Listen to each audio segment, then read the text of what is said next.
pledge allegiance to the flag of the United States of America and to the republic for which it stands, one nation, under God, indivisible, with liberty and justice for all. Maybe we could have Ellen come and do the roll call? Hang on, we have to turn this on if you want to actually start the meeting. Unless you want to do the roll call. I'm not authorized to do that. Annie is right here. Yay. Pretty relaxed. We're relaxed.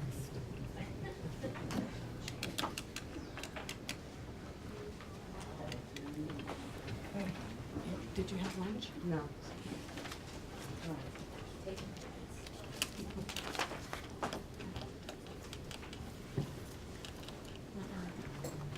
you have those two resolutions? 12:45. Mrs. Edwards. Here. If you don't mind, Mr. pull up that seat Benson. over here. Here. Mrs. Labuda. Yeah. Mr. Sorensen. Yeah, pull up Here. it's Mr. there. Steingart. Let's see. Here.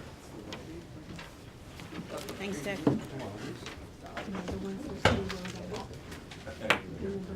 Are we good again now? Oh, okay.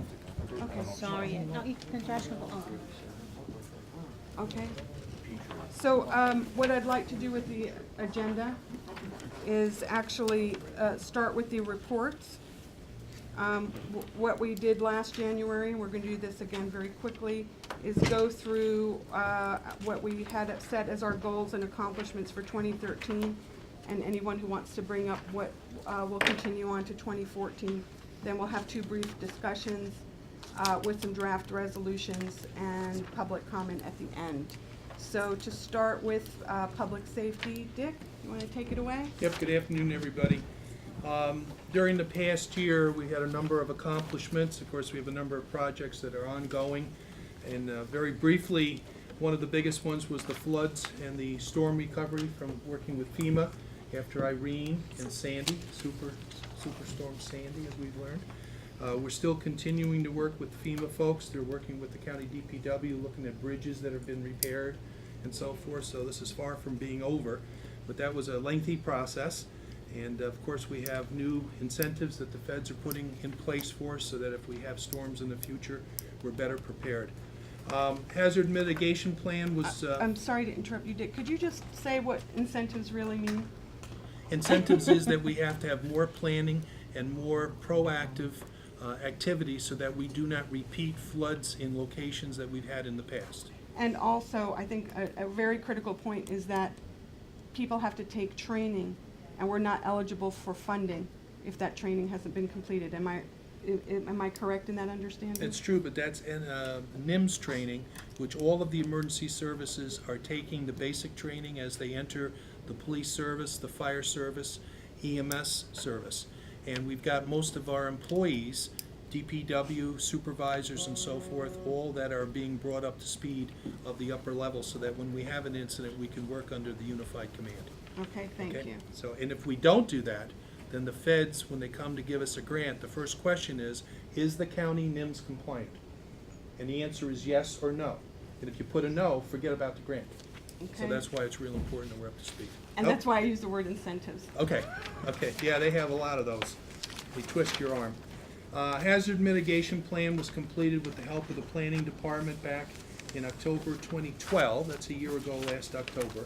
And as Alan knows, it's a lot of work to put that together. And the incentive is that all 15 towns and 6 villages, as well as the county, would not be eligible for FEMA grants because if we don't have a mitigation plan or an attempt to make sure that we're not going to get in situations of repeated same type of situations. And we also identify what are the types of situations that could come up in the county. And there's like 16 classifications: windstorms, ice storms, rainstorms, earthquakes, brush fires, oil tank vehicles, all that good stuff for hazmat. We also have completed, as I've previously now mentioned, the NIMS training that is required. That's ongoing.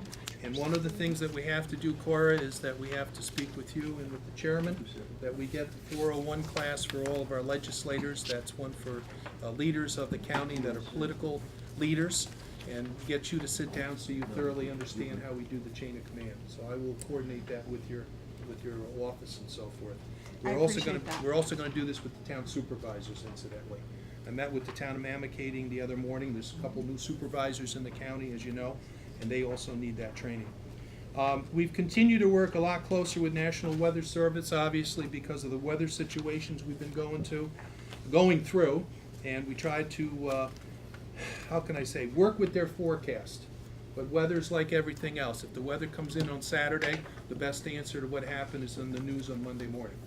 But that's not what people want to know on Friday. They want to know what's going on, where's it going to go, how's it going to affect me. So we've got a very good report. Dave Nicosia, we have been declared, similar to Orange County, as a storm-ready county. And we will have a certification paper sent to us very shortly.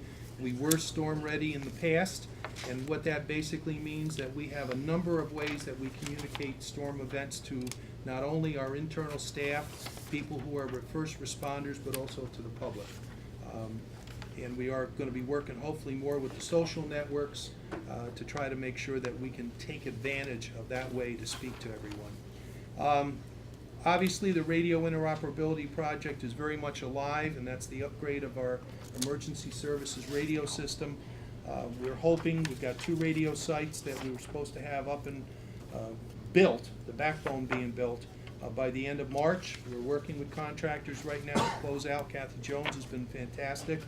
Alex Rao is my one-man hero because he's constantly doing all the nit work, going after the details, and then it's my job to keep chasing the money. And I was in Albany yesterday, and we are going to be looking for an extension, as you know, for the $1.2 million grant because we're supposed to be expended by the end of March. And you see the weather we have. We can't really do an awful lot in this type of weather, but we're going to get started. We're going to do the best we can, but I'm going to see if we can get an extension. They said it's not going to be easy to get, so I'll be writing some letters. I'll have documentation. I'll be working with Josh on the money side to make sure we're up to speed, but that's one of the first things that I have to deliver to everybody, or we're going to be in trouble for that 1.2 mil. We've done a number of improvements out at the Emergency Operations Center. As some of you know, we did get a generator system put in place, which takes care of all the needs in the building. FEMA paid for that under a grant. We also have got some more communication tools, better communication for conference calls, and we've got some more computers in place that we can set up very easily, working with Lauren Green and his staff so that we can communicate to people. And we're going to, again, also work on a couple new programs so we can take advantage of the social networks.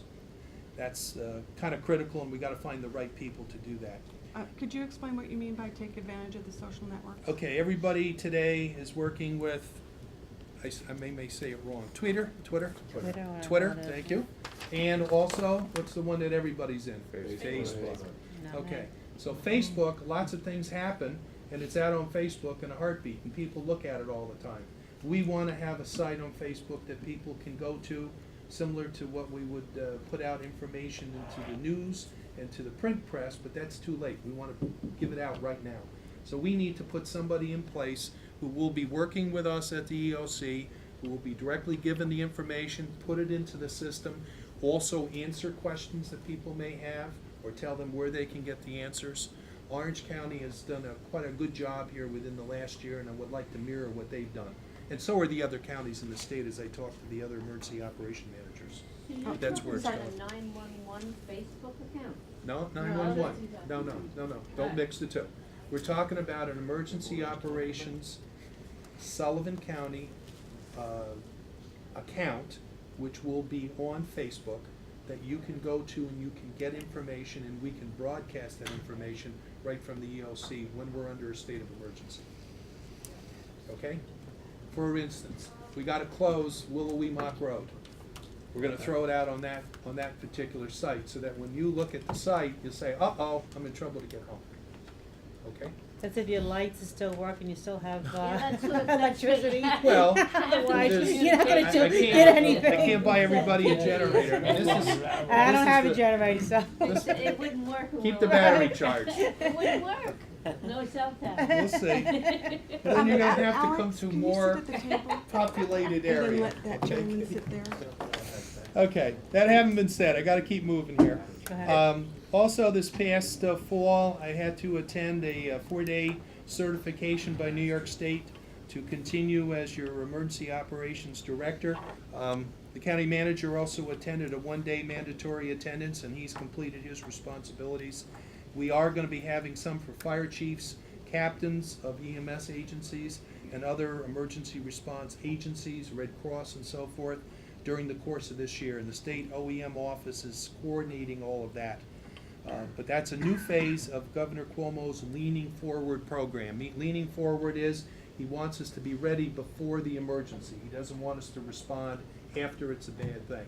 And anybody who watched the news this weekend, you know they moved a lot of DOT snowplows from upstate down to Long Island.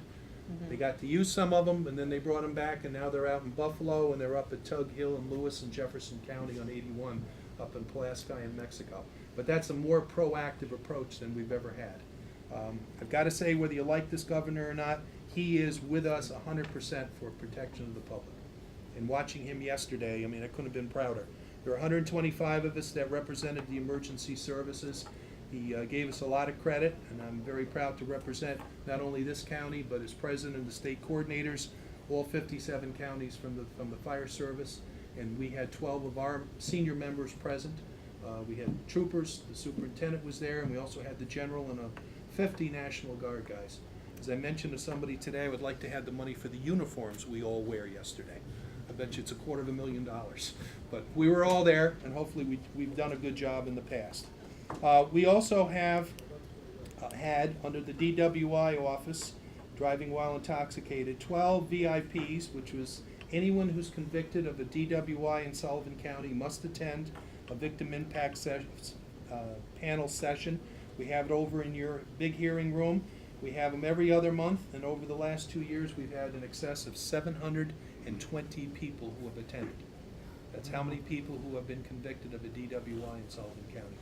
We have to continue to work on it.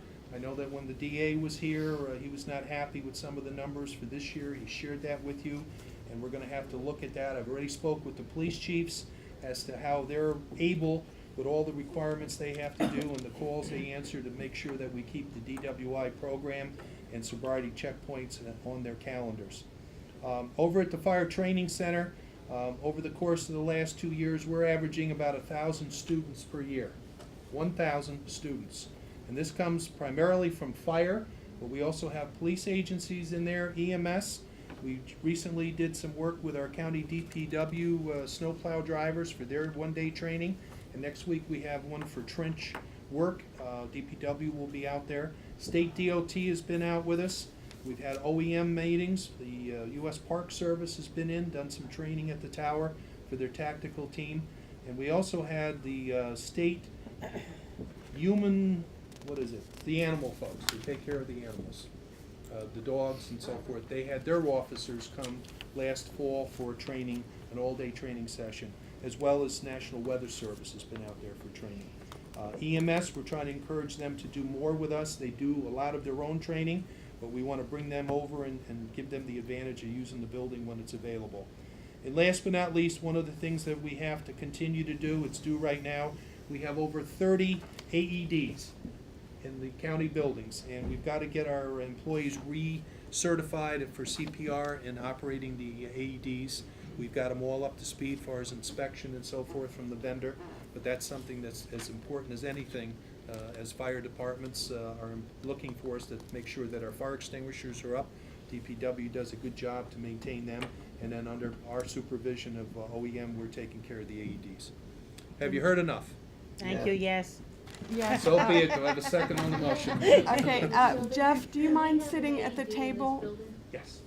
And also the gentleman in the doorway, if you don't mind sitting down. I was informed by Ellen that there was a comment about it's a violation of fire code to block the doorway, and I don't want that to happen in a public safety meeting.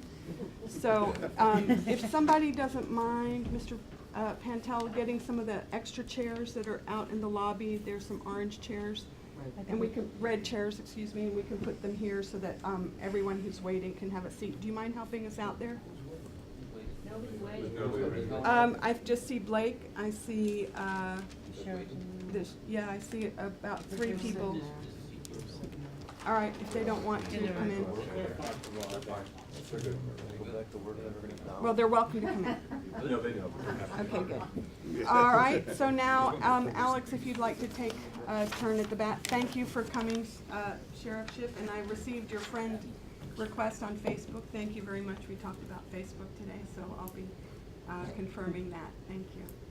Go ahead, All right, Alex. so you asked for some of the accomplishments of 2013 from our department.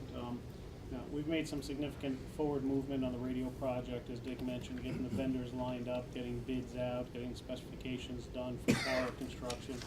So a lot of that has certainly moved forward greatly in 2013. As Dick mentioned, we are looking to hopefully, get some cement in the ground, March timeframe. Hopefully, they can get going on that.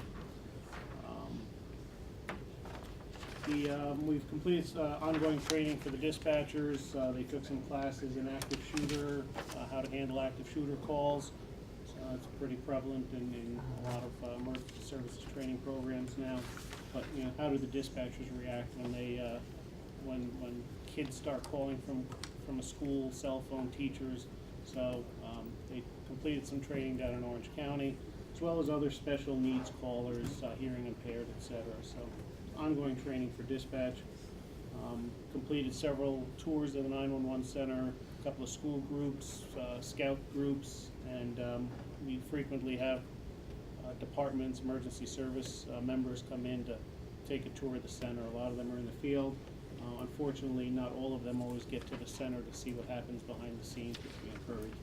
So that's gone on. We delivered 2 babies this year over the phone.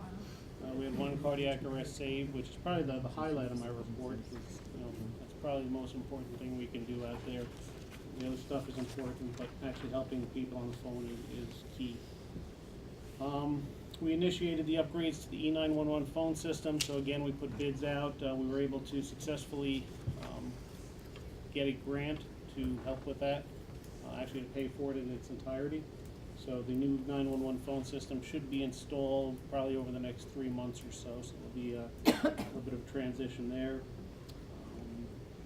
And then lastly, we got the New York State Police came over onto our AVL system. So kind of concluded the more of the law enforcement piece, seeing the units out in the field and having location, which is kind of important.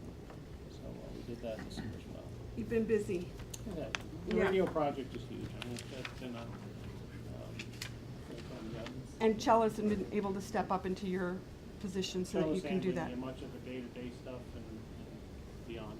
So have you actually allocated money in the grant for additional help as the radio interoperability project progresses? Yeah, we're worried about paying for the bolts and the steel. Okay, so We got the about, we hardware. have to get the equipment stuff grant funded first. And, we'll swing. Obviously, we have manpower in the grants. We have, construction managers, project managers. So that is grant funded. So, yeah, we're keeping an eye on that. How is that tied in with your concern about letter writing and the All of the grants have deadlines. And the current grant that we're working on, the $1.2 million, the deadline is March 31st. Now, in the past, we've asked for extensions, and we've got them for other Homeland Security grants. this Normally, grant that you're saying in March, what is it particularly for? it pays for the towers, Okay. the buildings, I and thought that. yeah, and everything that will be used at 2 of the sites, at Thunder Hill and Tanana Lake. I Okay. thought that's what you, is there any way that we as a body, we as a community can help in letter writing to get an At this time, extension? no. We'll do this in-house. Okay. Because we know the people who sit at the table that make the decision to give you the grant or extension or not. Yeah. So Okay. we're doing a very nice, a nice formal way of doing it and doing it the right way. And I just have to give the specifics of why we need the extension. We're not gonna get a whole year extension, it'll be in months, but we don't need months. Maybe we need 2 months, maybe if the weather blesses us here, maybe less than that. But we know how to do it, and we will be doing it, and that's the first thing I gotta do. Just want to support you in that. Yeah, thank you, and Just I like that. appreciate that from everybody. If all that Does it- fails, we'll let you know. Yeah, if it fails, yeah. Thanks, Al. Great, okay, so now we're going, the district attorney is not available. We're gonna move on to Jeff in probation. How are you doing? Hanging in there, thanks. Probation Department was one of the first in the state to implement the telepresence video conference system. The system makes possible a remote interview of detainees at the jail for pre-sentence investigations and assessment for placement under supervision of our pretrial release program. Obviously, it cost savings to the county with the implementation of this system. The cases are being screened substantially in a substantially shorter period of time.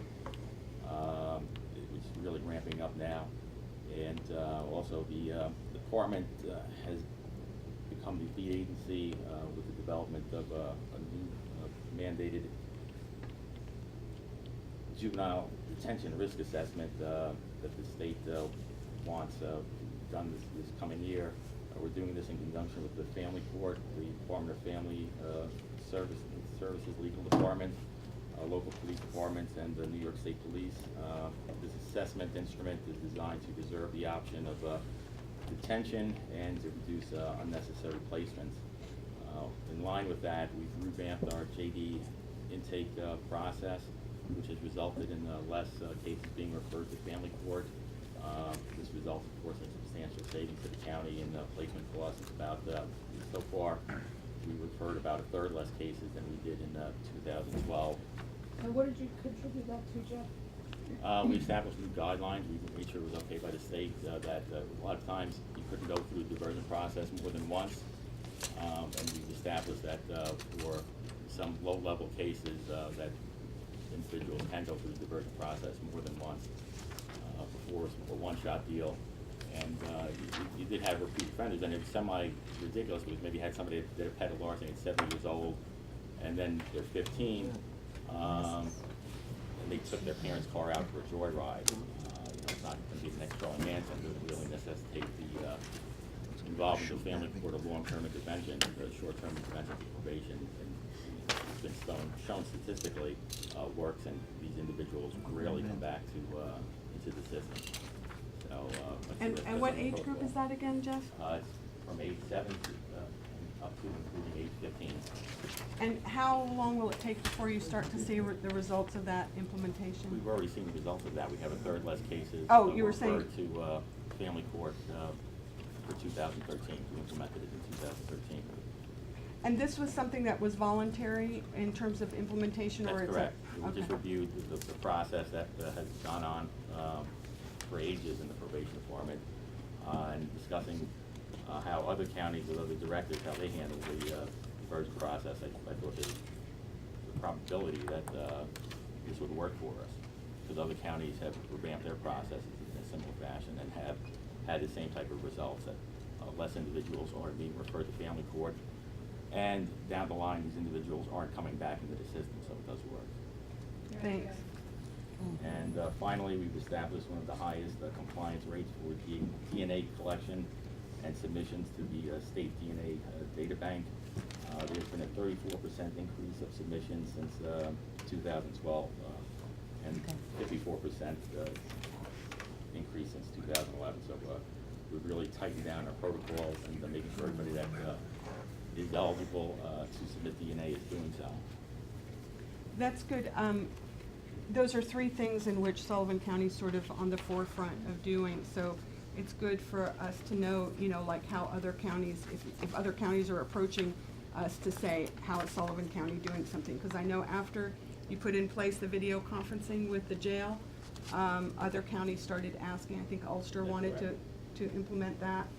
So it's good, that we're starting to set the standard that other counties want to call us. Or maybe we've been doing it all along, we just haven't been publicizing that. The other thing I wanted to know is how things are going. We approved overtime for the Alternatives to Incarceration to work on the backlog and how that is We're happening. away on that, and we do have 2 new individuals that started this Monday.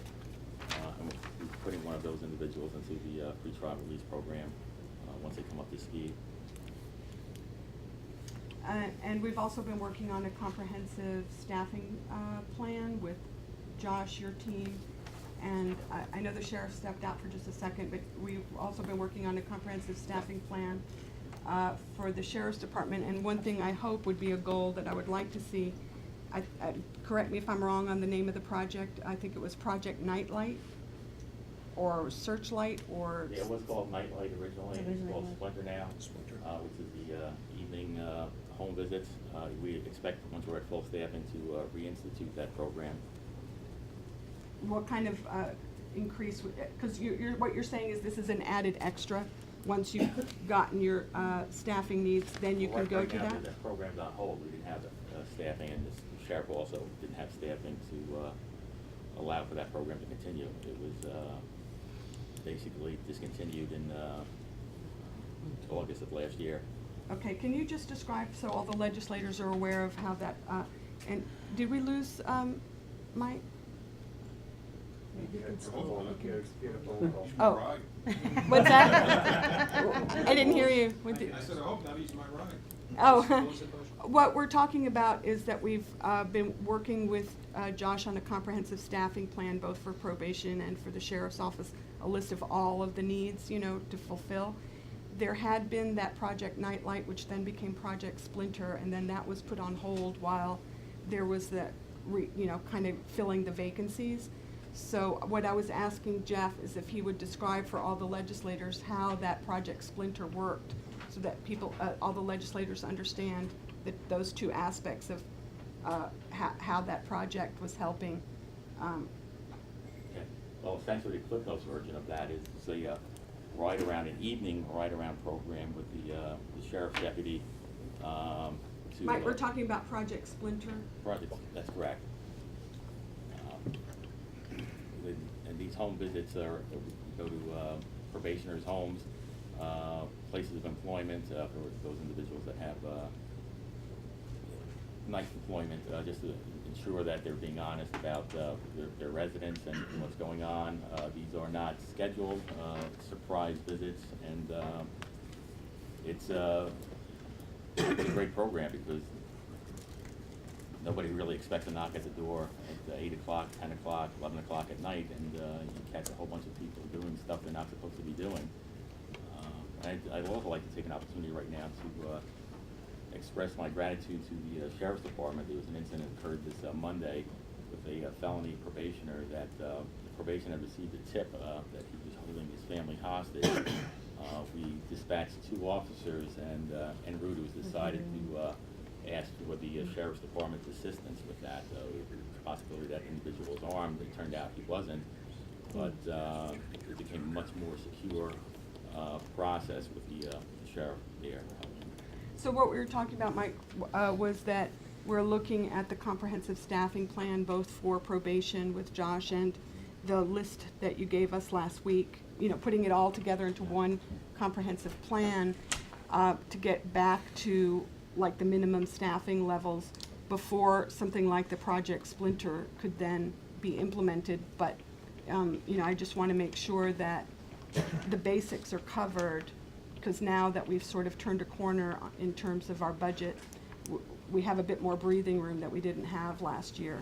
With the staffing levels that are anticipated, I don't see any problem reestablishing the splinter programs and possibly expanding it to, and I probably have to have discussions with Josh and the union about this weekends also. Jeff, Right. Yeah. Go ahead, Sue. Could you just define the goal of the Splinter program? Assuring compliance is basically it, because you have, well, I'll give you an example. We used to do, we didn't get to do it this year, for sex offenders for Halloween. We tell them, no lights on, no decorations that are going to, entice children to come to the residence. And before, we would go just riding around, making sure all the lights are out and there was no decorations. We did have the sheriff patrol do that for us this year. We gave them a list of addresses. And people with, for example, that individual on Monday, he was drinking his life away. And, you don't become aware of stuff like that unless you have a knock on the door. And Yeah, excellent program. I just wanted to say, I just make everybody aware that Health and Family Services Committee established a policy relating to the discharge of parolees into Sullivan County. So I just wanted to mention that when they're released after hours now, we're gonna be reviewing that, so I think that may help too. Coming out of that meeting with the Commissioner of Parole on October 29th, I think that was one of the recommendations that came through. But So do you do just- that already, Jeff? Is that done through Joe Tudora? I understand, We're not really part of it. oh, you're not, okay, because Joe Yeah. said it's already Yeah. being done, but okay, so now they'll be Yeah. part of, Well, I think it's good for everyone to be aware, because my understanding is that because of the high recidivism rate, once they come out as state parolees and then are here in Sullivan County, if they reoffend, then they belong to Sullivan County as opposed to the state, if that's the correct terminology or not. Yes. Okay. So I think that's why increased cooperation with DFS. I mean, you've got it already, so. Okay, thanks. Anything else to Okay. add, Jeff? No, nothing else. Okay. Mike, you want to take it? Just Hal, an update on the status of outboarding jail? Yeah, as everybody's well aware, we don't have the final numbers, but last year's probably gonna hit close to 1 million on board outs. So far this year, we're down to 21 boarded out, so hopefully the numbers will keep declining and we'll be able to save a little money this year instead of spending it. The high that you had was 48, was that the? On a single day, yeah. Yeah. Yep. And then we had asked for the increase overtime for the ATI officers, so have we already seen the effect of that? no, you wouldn't. I think we have. I Okay. couldn't give you a specific number, I could research it. But That's I know- all right, I I know just- I know they are getting more detainees released, but they're not doing, there's only limited time. That, as we get another person on board, hopefully those numbers will go down. And that's why I think it's really important that, as we start to look at the staffing needs on the road patrol and probation, that we, are incremental on both sides so that there's not this kind of a lopsidedness after we go by for a few months. So my understanding from I don't have the email in front of me, it was going from 2 to 5 road patrol, that would be 3, so that there's 5 going through the academy in March, 2 SROs. Well, we were looking for whatever we could negotiate with the school. Josh was working on that. And I don't know whether they've got final numbers of what they would be willing to come up with money-wise. Josh, I think it was 3 schools we're interested in.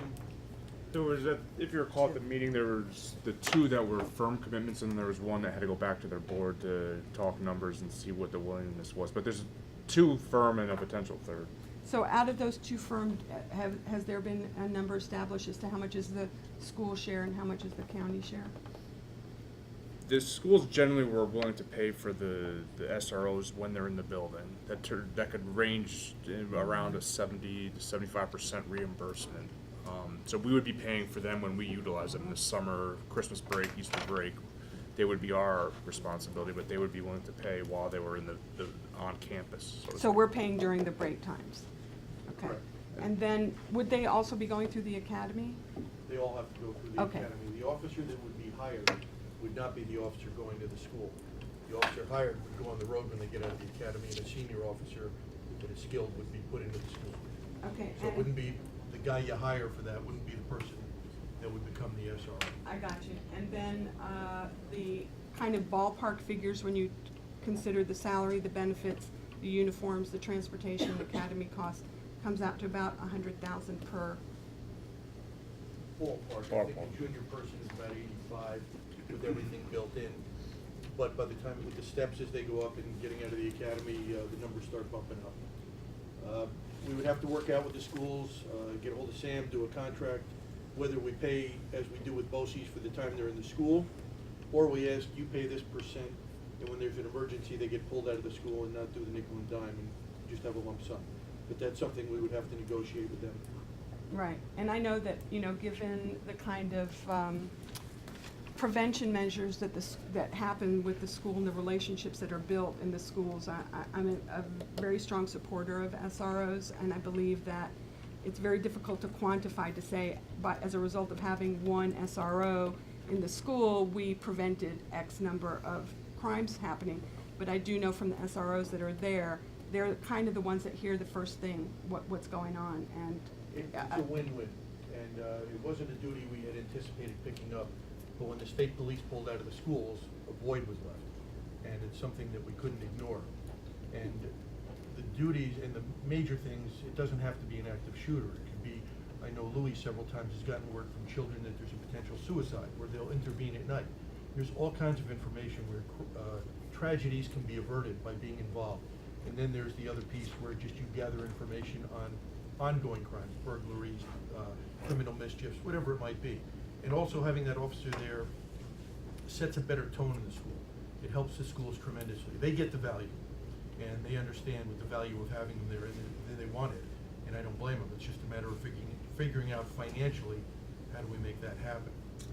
And then the last thing on your comprehensive list were the, right now you have light duty covering your dispatch desk, so you're Correct. kind of looking forward as to what happens when they're better and they're back on the road. In the future, when we don't have light duty people, it might be more prudent, I've had the conversation with Josh, to hire some dispatchers which aren't paid as high a level as the deputy, road deputy. But right now, I've got people pretty much sitting desk. That would be counterproductive. I still wouldn't be gaining a body on the road at this point if I hire a dispatcher. So you're waiting on that part? Yeah, if when we start clearing, whether it's retirement or people coming back to work where I don't have the light duty people, then it becomes somewhere where we can make headway and get an advantage by hiring a dispatcher. Right now, I wouldn't see an advantage because I still don't get a guy on the road to help people when they call. Okay, I've got you, following you. Just gaining, now I got 2 people to answer the phone.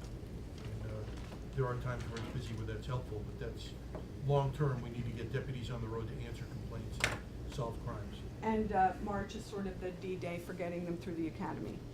Yeah, we gotta do backgrounds, we gotta pick people, and the academy's gonna start. If we miss that date, Eric, do you know when the actual date for the academy is? March what? It hasn't been established yet, it's the first or second week of March, And then how long are they there?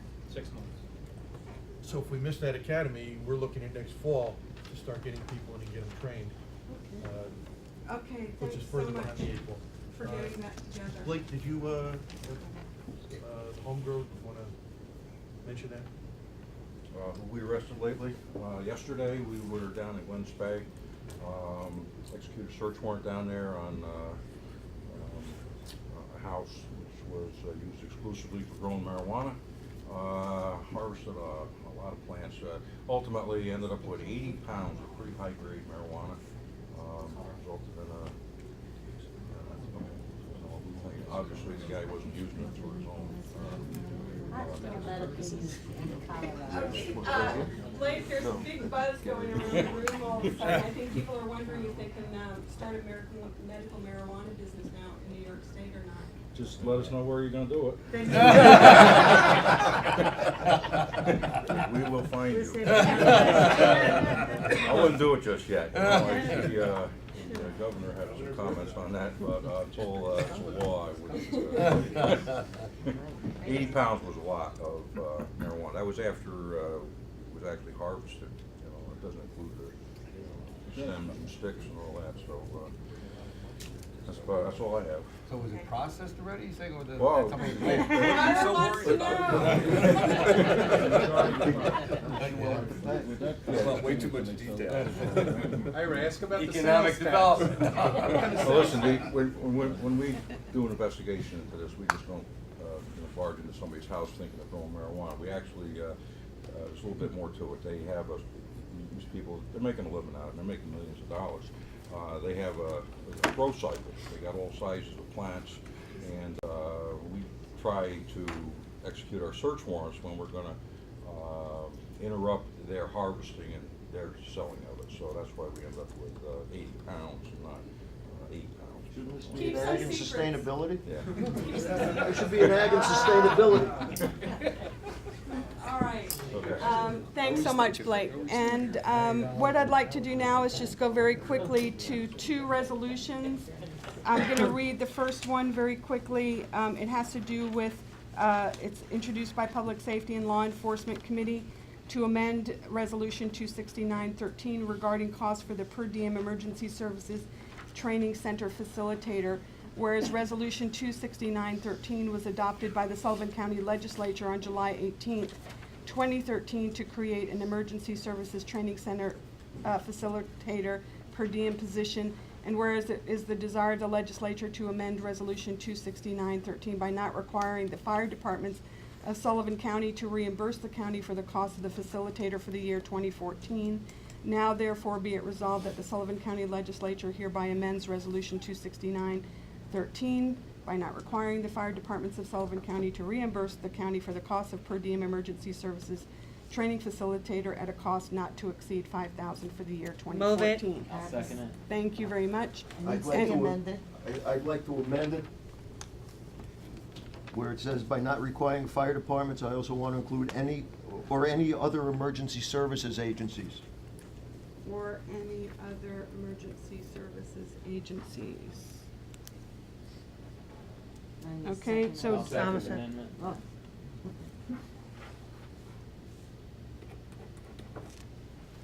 thank you, Jean. So that means that it's, now I'm gonna call for the vote, or a discussion, or, I'm sorry? You're gonna call the vote on the amendment. Oh, I'm sorry. Vote on the amendment. All in favor? 5-0. It passes.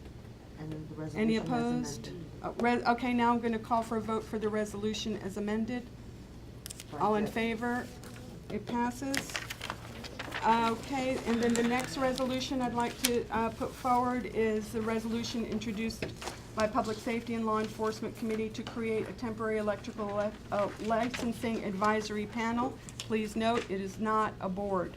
Whereas the electrical licensing board members resigned in 2011, and whereas the electrical licensing code as written stipulates an electrical licensing board to meet, and whereas there are 3 options going forward to either rescind the law and the need for the electrical licensing board, whereas it, oh, there's a part, I left out the other 2 options. I apologize for that.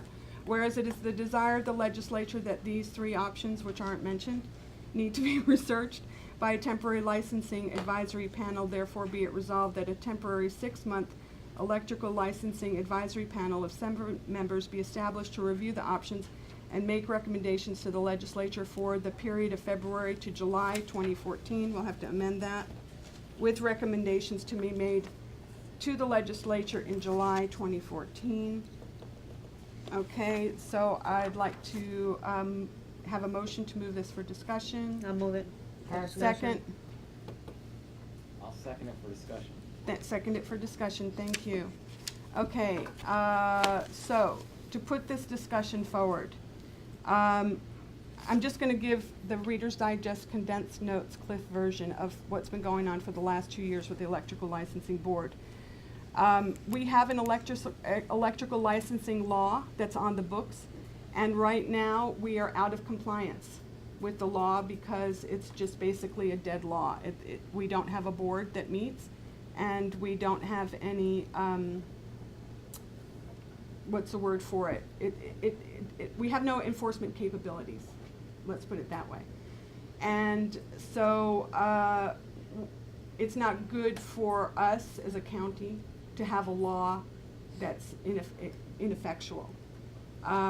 We had several meetings with Scott and county attorney and the licensing board where we went through what the law was. I believe the last time, if you can correct me if I'm wrong, Dick, it was in 2007, was the last We amendment. might even done it after that, but we did have a tweaking at that point. A tweaking at that point. Yes. And so in 2 subsequent meetings, I think B.J. Gettle, who was the code enforcement officer for Bethel, helped to organize it. And then we had another meeting last night in which it looked like in order for any one of these options, whether it's just to close shop, stop the electrical licensing, and I know Vicki Goddard is the person who, we've had discussions with her because she's sort of taken on this voluntarily to process 250 licenses between January and March every year, and it has an impact on what goes on in the Department of Grants. The second option, if you can refresh my memory, Dick, I don't have. Well, the second option is to make it strictly a licensing board. In other words, we would get candidates to apply for the license. They would have to show their journeyman's experience and so forth. They then would have to take a test that we have to bring up to the 2010 standards of the National Electric Code. So currently the test is at 2008? Might even be older than that. Okay. But we need to bring up a test. We need to bring an agency in, like Prometric, that gives the test. They do it in Orange County, Westchester County, because we're doing it here in the county, and the liability issue there is very strong. We need somebody that's a professional, that writes the tests, that corrects them, and then advises the test taker. So we would have to get them on board, set up a schedule, and then the county would issue the license based upon the successful completion of passing the test. Okay. But the question would be the enforcement of people who would come in that don't have a license. We would not be in that business. We would have to get code enforcement to do that. And that, you need a buy-in from the 15 towns and the 6 villages. Right. This is similar to what Greene County does. Right.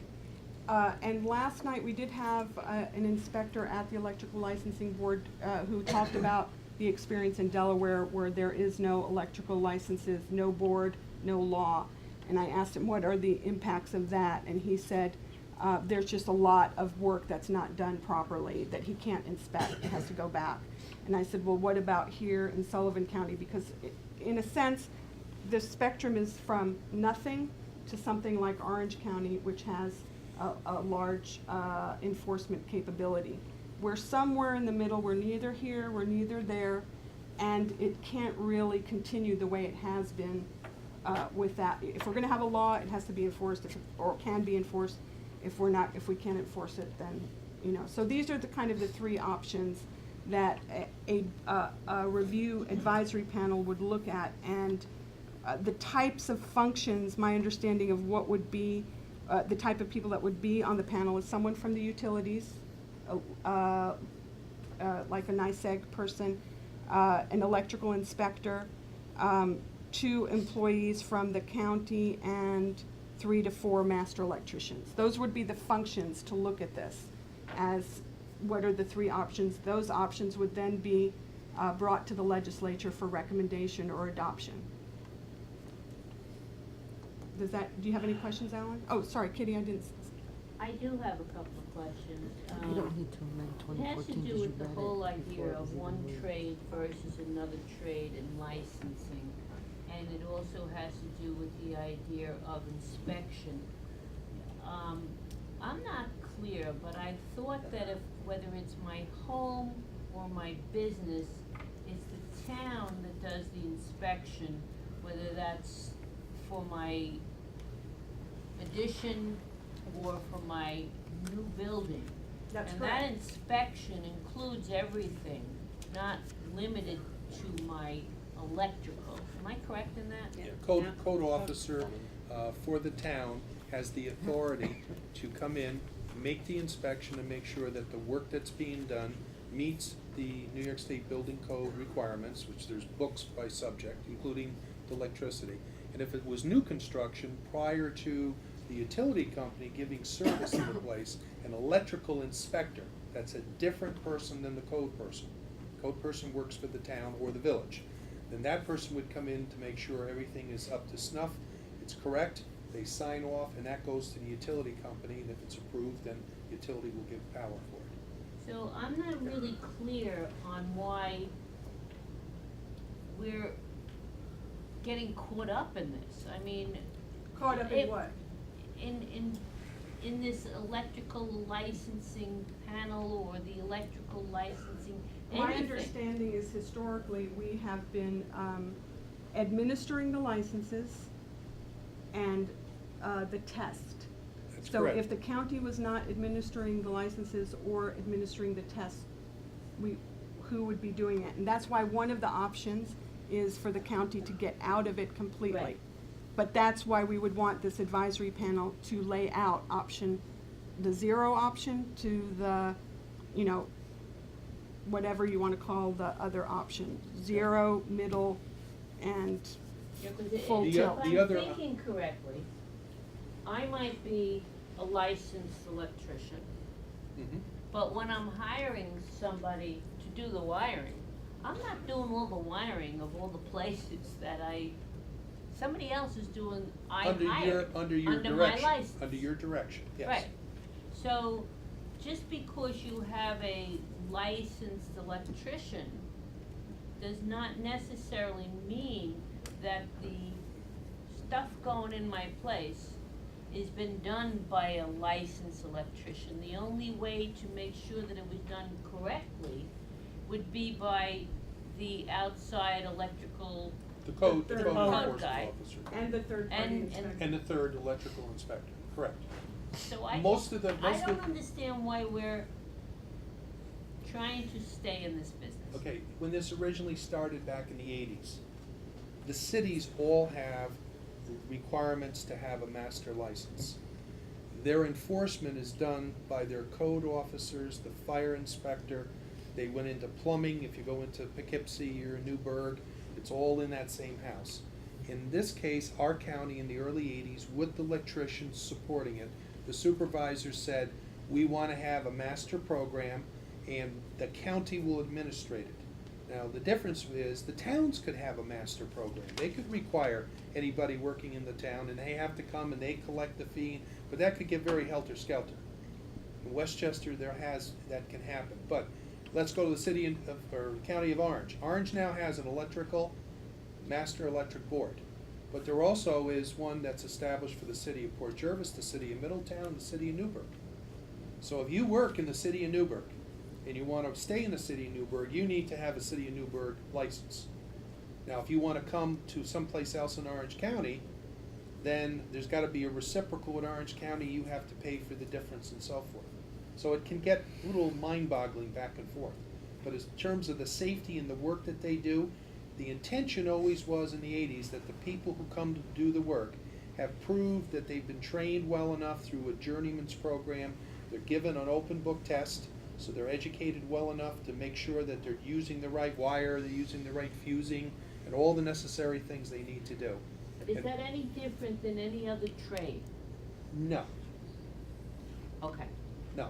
And one of the things suggested in the process here is if we were to go forward with the electric licensing again, maybe that's the time, because it's been on this board's table and previous board's table, maybe that's the time to look at the plumbers, look at the general I mean, contractors. either do all the trades or don't do any of the trades. You I know, don't get I a talked lot to of the the city, trades. I That talked to the sounds awful city. familiar. Well, I that's mean- why I'm saying it. I talked to the city of Kingston, and when I spoke to their How many their times have I said administrative that in person meetings? about somebody comes in, I'm from Liberty, New York, and I drive into Kingston, I start to work in somebody's house. Do I need to have a master license? Oh, absolutely. Well, how are you gonna know I'm there? She says, do you know how many different kinds of city employees are riding around the streets that are inspectors and so forth?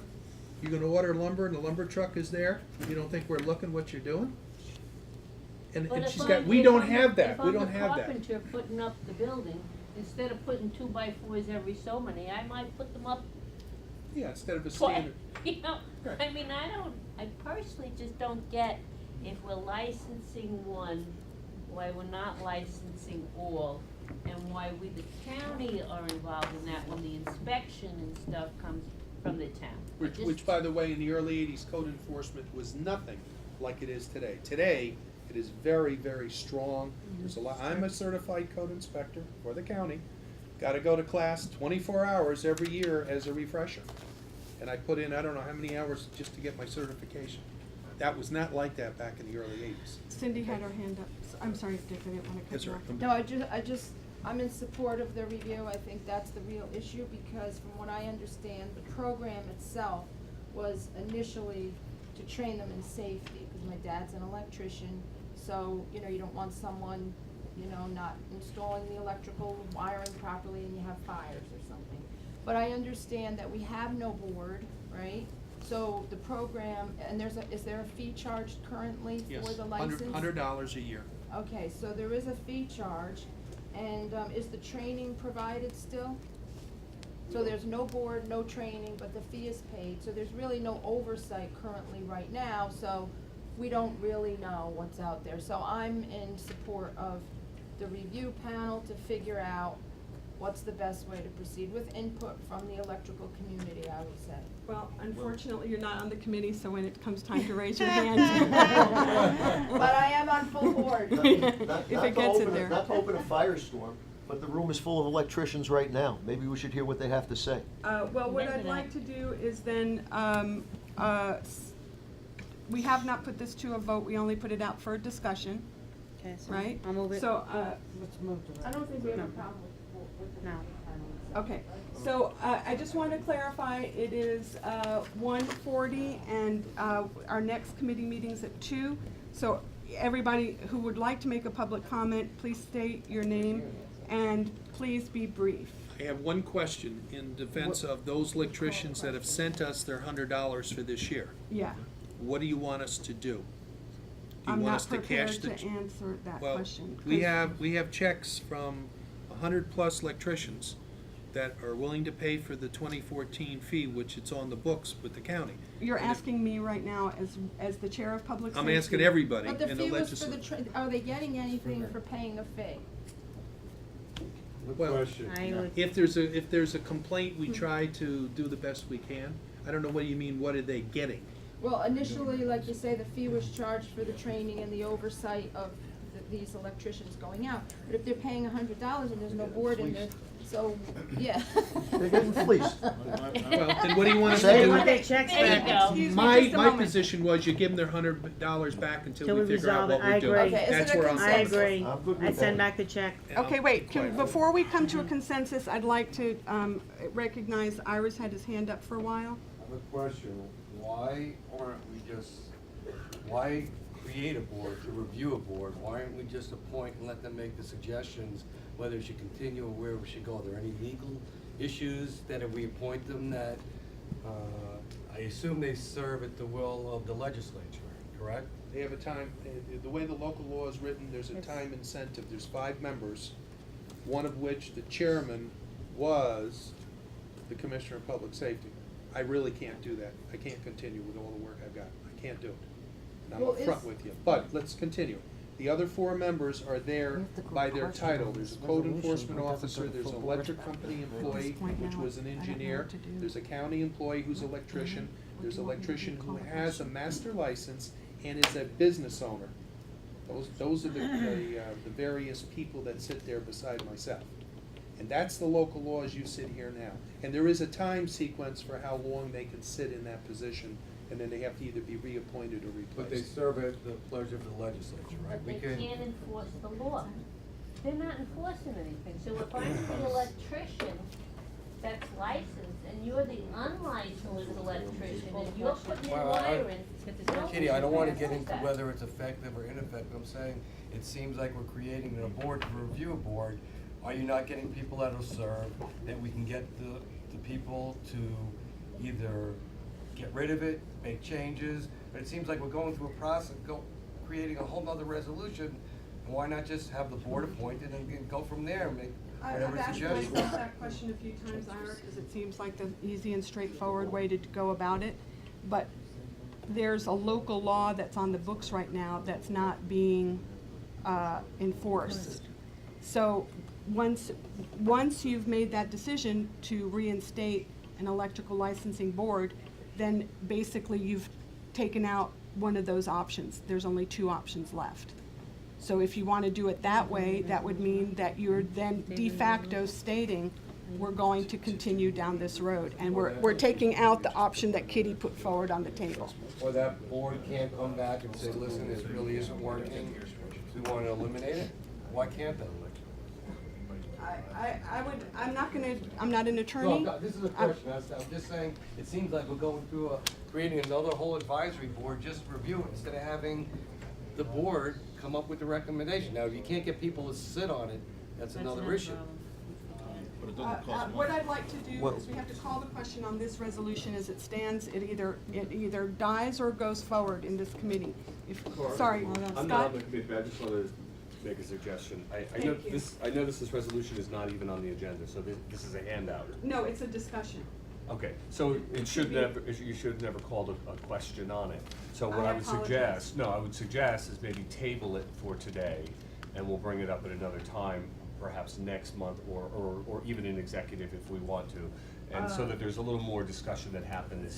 Well, my understanding is that in January, there was a waiving of the rules There in is. terms of, so I don't think That's I've correct. broken any rule. But hold on, but I think the issue I have also is not Dick broken has the a rule. stack of checks. I don't think those checks should be sitting around while we decide I on where we're agree. going. That's a separate motion. So, I And think- once- Okay, once we so come with either this- this resolution, this, Put the cash in anyway. Can but I still. bring this meeting to order for one moment, please? Yes. We're gonna, are you okay with this, Scott? That either this resolution lives or dies? That's up to you. I just thought you might get a little bit more discussion on it. I don't know if you have had a chance to discuss this even with Dick before this resolution came forward. I don't know. Well, Dick and I have been talking about this for the last 2 years. So, And I've been talking about it for 13 years, so how do you think I feel? I'll defer Been to an you as issue. chair. No, call it. No, Been a big is that what issue. you're asking me to do? Well, can I just ask a question? Please, Cindy, ask a question. 7 members established. Are the members gonna consist of legislators? said it. Gord just said that. Electrician, okay, I'm sorry, I missed that. Someone from the utilities, a representative from NICEAG or one of the utilities, 3 to 4 master electricians, 1 electrical inspector, 2 employees, and 1 legislator. I'm sorry, code enforcement officer. Well, the way I Cora, look can at I it. ask you a question on this discussion? Unfortunately, I was not able to make the meeting last night. What was the consensus coming from the electrical, that meeting last night? The consensus was to have an advisory panel look at options 1, 2, and 3. The 0 option dissolving, the middle option having the licensing board do some enforcement within our scope, or the 3rd option, Dick, I don't have that 3rd option in front of me. Third option was, This resolution is what came out of that meeting last night? Yes. Okay, that's what I'm asking. So the purpose of the board is to figure Purpose out. of the should- advisory panel. Right, advisory panel. So if the county's gonna carry forth with the board, then we have to carry forth with the board. We have to have a board, we have to, there's a fee charge, training, all those pieces. If they decide We're gonna not to get go there. We're ahead. gonna get there. Okay, And I'm they sorry. would determine if there was another, way to oversee that, if that's what the board decides. Am I correct? The board, no, the advisory panel would bring options 1, 2, and 3. Okay, let's have, how many people do we want talking at the same time here? 6 people at the same time? Okay, we can do that. Okay. Josh, you've got the options all in your head. 1 is the 0 option, 2 is the option to just do the licensing. The 3rd option is to keep everything the way it is, but to add more resources to what we're doing now to make it more effective, So you'd be able to enforce it. right? So that it could be enforced. These options were brought forward to the group last night, which consisted of code enforcement officers, electricians, and interested members of the community. So as a result of that, this resolution was written, and my understanding is that in January of a reorg year, there is no late filing of resolutions. So I apologize if anybody feels that they were blindsided with this discussion. But in order to proceed, this resolution is either gonna be passed here in this meeting here to go forward, to have an advisory panel, or it's not. Got it. Well, One more question, I'm sorry. What's Don't- the ramifications and the fact right now we have a license that's issued, but if we don't continue to issue the licenses, does that affect the trade, the electrical trade now? It may be contracts that they have, if they don't have a valid license for this year. They'd have to determine if there's another way to carry out the function, right? Just a question. Just one more comment. My concern is if you don't pass this resolution, we're gonna be back to square one, cause how are we gonna move forward? At some point, we have to make it, somebody has to make a decision. We have checks sitting in the office and what would be, but I'm saying, what would be the? There may be some contractors out I there know, that that's- have a contract that they have to show that they have a license. If we're not issuing them now, they may be in default of a contract. What is the legal ramification? we would need the county attorney to tell us. And nobody's here. I don't know if contracts require a master license. See, that's not my end of the world. I don't know the guys. Wouldn't that go by the code enforcement officer of the township it was in? It should. Yes. Okay, Sure, yeah. I'm gonna now open it for public comment, but I do want to, I cannot, right? Am I allowed to open it for public comment while this is still hanging in the air? Why not? I wanna hear everybody. Okay. I would. Carl, There seems to be a can lot you of. just state My your name name? is and- Carl Kerber. I've been on the board, I've been past chairman, I've been on the advisory committee over the years. the reason I think this resolution was basically put forward is because they really would like to make the necessary changes as far as how are we going to enforce the law, if at all possible. Also, to change the board, the amount of people on the board, because we've basically, over the years, it was felt that certain people were recognized and they needed more input from different people. So that's part of how they came to this particular resolution, not resolution, but the number of people. And then they could recommend it. In the past, my past experience with the board, it seems like it was never wanted to be brought up in front of the legislature unless everything was changed. They didn't want to do a particular point at a time and bother you with a lot of little partial things to change the law. So therefore, they wanted to make it several, if there was several things, I'm not saying there was, but if there was several things, to bring one thing at one time and have it all changed at one time. And that's what this advisory board was basically designed to do, is to look at the current law, make certain suggestions, and then pass it. Bring it to the Bring it to the legislature. legislature, That's a and critical if you part. agreed, you would pass it, or it should make the necessary changes. To answer your question as far as what would happen, technically, there would be no electrical work done in Sullivan County at any particular time if you don't issue the license. Because as it stands right now, there is a law on the books. And how it gets enforced is another story. I can call up Dick and say, Dick, I want it enforced. I'm gonna make charges on you, everybody doing electrical work. I'm just using that as an example, not that I would do it. And I think you should really just issue the license, make the board, the advisory board, and 6 months from now, you'll revisit it and with recommendations from that particular board. Okay, what I'd like to say is I'm personally in favor of this, this idea did not come from me. It actually came from somebody who came to the meeting last night, couldn't stay because he was going to Kutcher's, and just said, you know, I've been to enough of these meetings now to see that we have to, you know, cut bait. And one of the reasons why I'm in favor of this resolution is because we all know that in November, Proposition 1 was passed. If there were to be Sullivan County, the kind of growth that's being expected here, we cannot be in this kind of limbo.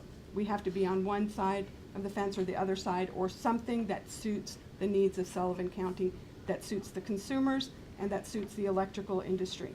Having said that, I will now defer to Ken for public comment. And then Ira, you're after Ken, because we opened this up to public comment. To me, I see it as a two-step process. To bring yourself into compliance, you should appoint a board. That will take care of that part of the law, and you can move forward, collect the money, and everybody will be in compliance within the county of Sullivan. You're gonna appoint a board, a panel, who could be those 5 of that particular board members plus 2, to look at if they want to keep it or not. But to bring yourself up to compliance with your own legislation and law, I think you need to fill the 1 and then move on with the 2, because you're going to be sitting here for 7 months with really nothing in place if you go forward with this second idea only. I mean, it could be an issue of semantics that it's called a temporary board to make a decision. Who, sorry, Ira. Well, first of all, the question is on the table, so we're either gonna have to table or vote on it. But my concern is, and it obviously is gonna be with larger jobs, someone's home is not gonna be concerned necessarily to check, but if there's a larger job, excuse me? I couldn't hear the last thing you said. I'm certainly, it's clear to me that there's issues, and we have to make changes. I just don't wanna take an action that's gonna eliminate, and it's gonna obviously be a larger job, not someone's home where they're necessarily concerned if there's a valid license. But on a larger job, I don't wanna force that we're gonna have to send somebody to another county to present a license to get a contract. I think that's a mistake. I think we either fix what we have now, but to eliminate, not issue a license seems foolish to me at this point. But Ira, that's not what this is about, okay? We're not making the decision here today, whether we're dissolving the. I'm sorry? Not taking the money or issuing the license, I think that's what you're Josh, We're confusing two things. point of clarification. We Thank haven't had a you. board for 2 years. 2 years. 2 years. And we have continued to issue license. That's And that is correct. our intention for 2014. Unfortunately, we did not get to this point prior to the licenses being issued in 2014. Well, I mean, we have to. It's a moot point, we have to- The law's still in the book, so you have to issue the license. That's one thing, I Keep just the wanna make check. sure there's a commitment to do that. That's my point. Yeah. Yeah, I'm with Okay. you. Yeah. So now Yeah. I'm going, okay, so now Anybody does else everybody want- understand what we're gonna be voting on with regards to this resolution? Or does anybody else wanna speak? Oh, okay. Anybody else? What Oh. Kathy's asking in the 5 Anybody minutes else? that we have No. remaining. I just wanna know, okay. Okay, so, whereas the electrical licensing board members resigned in 2011, whereas the electrical licensing code as written stipulates an electrical licensing board to meet, whereas there are 3 options going forward, whereas it's the desire of the legislature that these options are researched by a temporary electrical licensing advisory panel, therefore be it resolved that a temporary 6-month licensing advisory panel of 7 members be established to review the options and make recommendations to the legislature for the period of February to July, with recommendations made to the legislature in July of 2014. Okay, all in favor? Kathy, Cora, Jean. I'm not on the committee. Okay, so that means that this, Just to move it along. Alan and I are your Just to opposed? move it along. Yes, until there's more information, yes. Alan? Ira, we've been talking about this for 2 Yeah, years, I'm what opposed. more information do opposed? we need? Yeah, I just, you're opposed on what grounds, Alan? well, I think we have to make, if we have an existing board. Well, we don't, that's the key. No, They no. resigned. Well, I know we don't have an existing board, but I'm saying. Excuse me, Please the don't existing- interrupt, please don't There is interrupt. no. I know there is no existing board. But So how are we gonna resolve the Ira's issues? point about, filling the vacancies on the board does have merit in terms of bringing us So do you into want to bring an compliance. amendment to this resolution? Didn't you just pass the amendment? Oh. You just It's passed. passed. It's not I just apologize, passed. I apologize, I'd still like to hear from Mr. Kerber. I apologize. We have people here for some other issues. Okay, any more public comment? You all right? Oh, okay, so, You don't want to say anything You more? know what I mean? They can, okay, Alan, you can make amendments between now and the full board. yeah, but there's the change. Yeah, and I'll have a little more time to research it. Okay, Shoot me down. public comment, Albie, please take the floor. I know it's the end of the hour, but I asked everyone to give me their attention on this important matter as well. On December 14th, Mobile Medic EMS was dispatched to the Hurleyville Fire Station for a 37-year-old male that the call came in as severed fingers and/or hand from a saw accident, not chainsaw, electrical saw, whatever. Thank you, skill saw accident. On our arrival, the man was in the care of the Hurleyville firemen that were there, and our paramedics arrived. The decision was made after evaluation and consult with the medical control physician at the hospital that we transport to Orange Regional Medical Center, where a surgeon was on duty and awaiting for our arrival. So that was the decision made. We departed the fire station with the ambulance. This was during the snowstorm, and it was a major snowstorm. An attempt was made to go up what is known as Columbia Hill, just outside the Hurleyville Fire Station, towards Route 17 to Middletown. After the third attempt to go up the hill, the ambulance was stuck in the middle of that hill. I myself, as CEO of the company, on the air with the 911 center, requested that 911 make a phone call to the highway department so we can get a plow truck. 911 got back to me on the air, that they were notified that the highway department will not come out until morning. On the air, I said, do they understand that there are first responders out here? This is an emergency. The reply was, just relaying to you, this is the answer of the highway department. I happen to have plowing capability. I, with 2 others, plowed Columbia Hill. We plowed a half mile for the ambulance to be able to get out to Monticello so they can go down the highway. It took us almost an hour and 45 minutes to get to Middletown. But with the fast action of the firefighters on scene, the paramedics, and with the Fallsburg PD, we were able to salvage 3 of the 4 fingers of that gentleman. And he came to see me a couple of days later with tears in his eyes, thanking us for plowing that highway and for the work that we did. I need the legislature to know, as long as with your agency directors and this community, that no matter what the weather is, your first responders are out there. And my tax dollars, and I hate to use that phrase because everyone uses it loosely, we're out there paying our taxes so this highway can be plowed, so I can get to you. All I want you to do is clear the highway so I can come answer that emergency. And don't be so naive that the emergency we answer will be you or one of your loved ones. But I put my staff at risk on that highway getting to Orange. And I'm appalled that the highway department refused to come out and serve me. And I ask that you do something. I have a question. So whose responsibility of it was to clear that road? Was that, because you're talking to the county, so was it, I wanna know whose it was. Okay, as I understand the structure of financing, Okay. the county pays the money to the highway departments. Columbia Hill was once shared by the town of Fallsburg and the town of Thompson. But the money goes to the town of Thompson. We spoke to the town of Fallsburg people. Thankfully, they're going to be doing it with the permission of the superintendent of highways of Fallsburg. They see it's not plowed, they're gonna take care of it. But the financing goes to the town of Thompson, and they refuse to come out to assist us. Okay, so just Ed, you're here, did you wanna make a comment? I just wanted, because. I know, we do it under contract with Town of Thompson.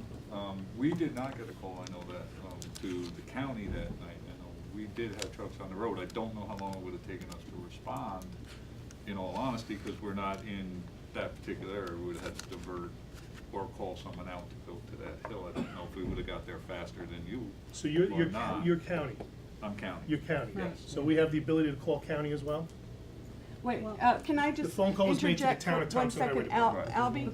Albie, my understanding, and it's good that we have all the EMS people here, is that the call that went to 911, right? On the air, I requested of 911 to make a phone call to the highway department, town of Thompson. Okay. And they did that. Because that's who plows that road, just so we understand it wasn't, Right, okay. but he followed the protocol. Right.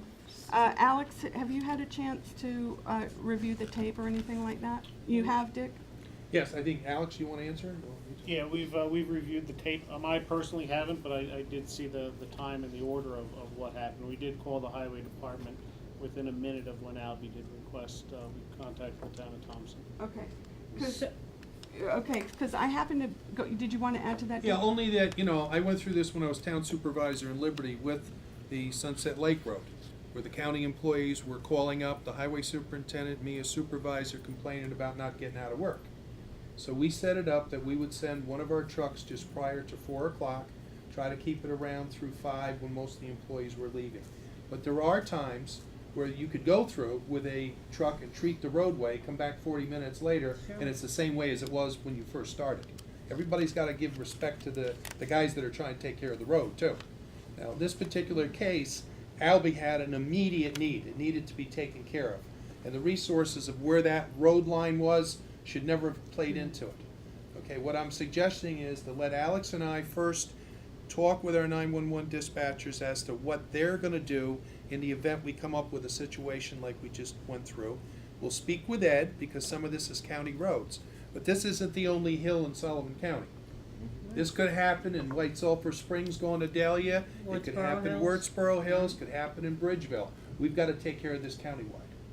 Well, everybody what- understand? Well, go ahead, Alan. Your question? Yeah, it almost, from the discussion, it almost sounds like some type of, almost like a mutual aid system with the various snow plowing entities out there in an emergency like this might be worthwhile developing, so Well, that. we have to have a policy Because a lot of the trucks will go up to the town line, they turn around, depending on the jurisdiction, but, there may have been a truck a mile or two, but you wouldn't know that. So if there was Yeah, like the some type of nearest system. plow system. Yeah. Cindy, did you? No, That's what the police do. this is really troubling to me, because I know you cover a lot of ground. I know I have an ambulance company in the town of Callicoon that needs volunteers desperately for our end. So, as far as that town refusing to come out, was there a reason given? Did they not have staff? Did they, what could I have possibly be? no answer to that. Okay, so We that's have an our answer, job. but we don't, this is not the Okay. place to be getting The mere into fact that, they okay? refuse, the emergency personnel in an emergency situation is unacceptable. Now, Albie, one of the I things think maybe the town Easy. should reimburse me for the plowing I did to that hill. Oh, okay, Albie, we're very grateful that you were there. We're grateful that the community pulled together and that there was some plowing. I think this is one of the strengths of Sullivan County, is that when we're in an emergency, people do pull together, and that there was plowing there, and that, my understanding is that there were people, private plowers, just neighbors on the road that pitched in and helped. Myself and two others. And two others. But that's not the answer, ma'am. No, I'm sorry, I don't want you to interrupt me, just let me finish one sentence. I agree with you that when a call is made in an emergency situation, because I've heard from other town supervisors that when there's an emergency, the plow goes ahead of the ambulance. That's correct. Town of Highland does it. Okay? That's not the only town that does that, right? So that would mean that if there was a call to 911 in that type of situation, then a plow would be going ahead of the ambulance up Columbia Hill. That would be the ideal scenario that we are striving for. I'm grateful that there was no loss of life involved. I'm grateful that he was able to be served by the paramedics. I happened to be at the Hurleyville Firehouse that night on December 14th when the woman, the girlfriend came with, she was literally in her pajamas, upset that her boyfriend's hand had been cut. I was there when the people from the Department of Homeland Security, that was George Gibson, went to assess the situation. Had I known, I thought it was because it was a very bad storm that the ambulance couldn't get up Columbia Hill. It was only the next day when I heard that the reason that the ambulance was still there was because private plowers were doing it instead of who's contracted with the county. And I agree with you, Albie. People should be paid, people who are being paid for the work to do should be doing that work. And I think that in this type of situation is why we assess what happened, we turn the page, and we make sure that the next time it's done better. We're always striving for something to be better. Maybe before we can't have time go by, maybe it would be a guideline to set somehow with the Supervisors Association to touch base with those highway departments and set a guideline like, who said that? Town of Lumberland had that plow? Annie, you said. Town of Highland. Yeah. Am I right? Absolutely. I would just like to know what we can do here, make sure this. What we can do here is make sure that this policy is in place, that when there's an emergency. Well, give us the opportunity. There's a very short period, and there's been a lot of people getting involved. We need to take Alex and myself. His call for his emergency starts with 911. Let us sit with the commissioner, speak with the county manager, and then we'll talk to the other entities that do plowing in this county. But when I talk to him, we're gonna talk for all the emergency services, not just for Columbia Hill. Or That- just the that's my point. ambulance. It's also Yeah, it's for for fire everybody. and for everything else. There's times that we can that night, there's 3 agencies that could have been around. The town of Fallsburg was around the corner, someplace, I would think. The county could have been around the corner. Obviously, that night Thompson was Not to at speak for another. the town of Fallsburg, but this time of the year, we have a night crew that's always at the highway department. But backup assist, if you're talking about a fire, whether it's a big fire in Livingston Manor, God help us that we had one, the other fire departments are automatically called and backed up. I would think a similar thing in place for highway, Can be put together. Yeah, what we don't want to happen is a call to 911 saying, no, we can't get there till tomorrow morning. I agree. Okay? Give us a So we're all chance on to the do same this. page with that, Albie, and I appreciate you coming to speak. Yes, Ken. This is what I call a housekeeping issue, is that last year we had a group formed to look into law enforcement, and it was my understanding when that whole resolution was passed, that after that group got finished, that there would be a report issued. To my knowledge, we have not seen a report. You may not have seen the report. I apologize for that, Ken. I'll give you a copy of it. There were 3 recommendations. The first recommendation was to look at the way that overtime is distributed, and I'd like to commend the sheriff for having brought the overtime costs from $220,000 to $179,000. The second recommendation was to have an additional person in the ATI, the Alternative to Incarceration, and thanks to the work of the Commissioner in Department of Family Services, We've been able to add an ATI officer at no cost to the county, not the county share. And the third recommendation is to have an RFP for the legal aid, indigent legal aid services, and I've already asked Josh if he would start to get the ball rolling for that. I apologize for the fact that we can't do everything immediately. But I think over the last 2 years, we've done a lot, and we continue to make public safety is a very critical aspect of the quality of life in Sullivan County. And we all have that goal, every single person in this room. So I'd like to thank everyone, and it's now 2:10, so if you do, thank you.